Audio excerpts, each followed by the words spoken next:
Deminin lelesi asmanına ay bunun gövheri sen oğuldek.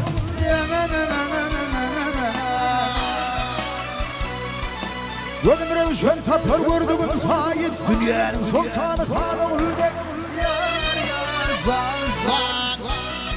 Yanına ey basalım didem üstüne keyif çıkmasın ayazıklarında Koyun sarmağına çıkanda şör vatan ayazıklarından Aşığına zillir ya darlasın ayazıklarından Oğul ve Oğul ve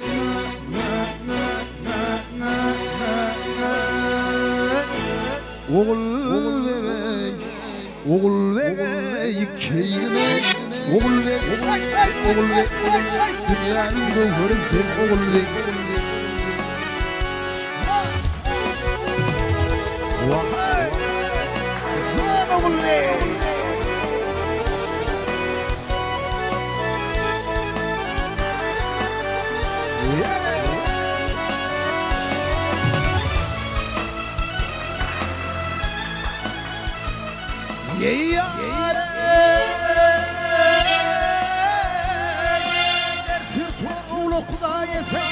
Yesifte tasvarı fethede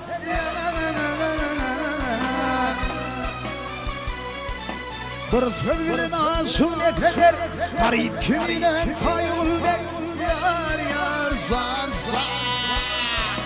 Yarana ey basadım didem üstüne kıygım Cübbatan ayazıklarımda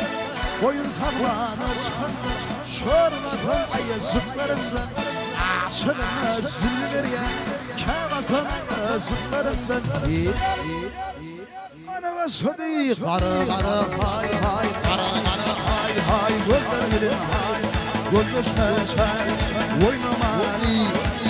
Yüzülerden diller bilin hay Öpüşmeşer Oynamani Hay hay diller bilin hay Tutuşmaşer Oynamani Ey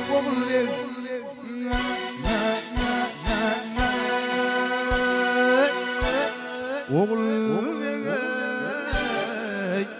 Oğul ve